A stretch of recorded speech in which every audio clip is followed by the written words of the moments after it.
Go. Ano talaga, Pops. Parehas na sila. This time, double click mo yung kidlat. Ayan, one. Huwag ba tayo yung gitna? Kill switch. Okay.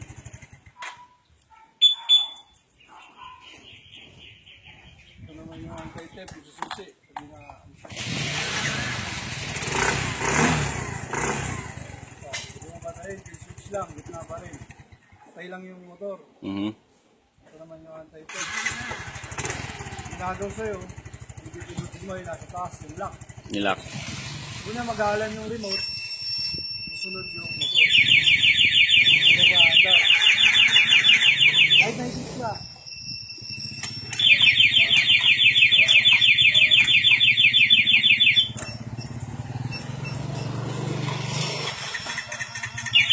Ito tayo gitna. Okay. Ito lang siya. Okay na yan, tuloy na yan.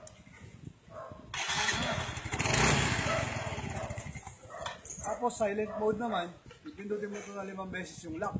Ayun, lock. 5 beses ha, huwag kang magkukulang, huwag kang magsusobra. Pag nagkulang ka kasi at nagsobra ka, sabay ulit sila mag-alarm. Okay. Kasi one,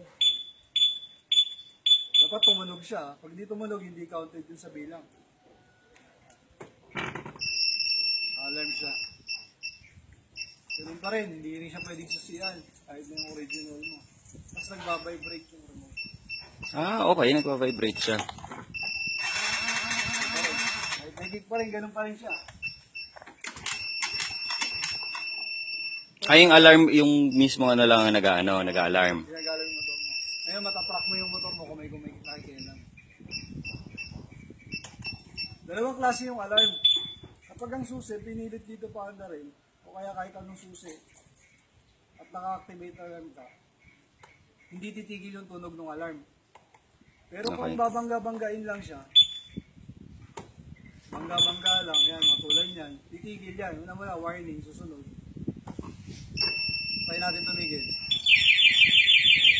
Bilis. Huwag mo nang pipindutin ba? Try natin tumigil.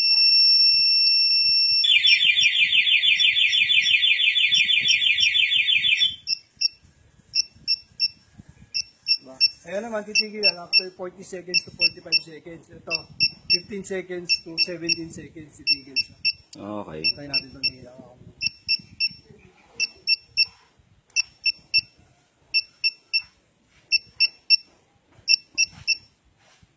Tumigil siya, di ba?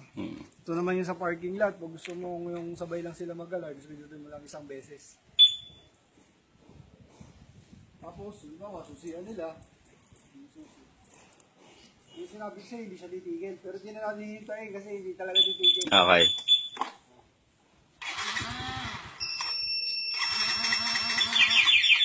Diba tayong gitna? Gitna. Okay. Hindi natin ito ma-range sa malayo. Paikot ako. Pero range natin ba?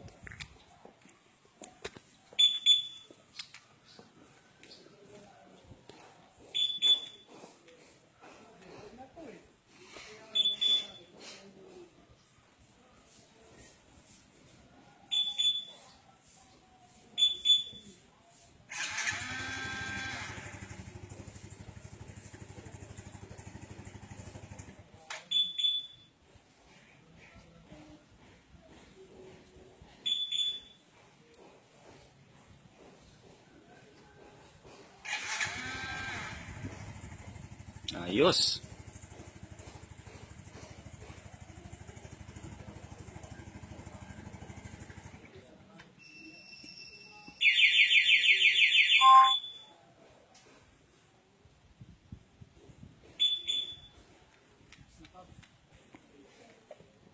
Solve. Usol ay 125. You.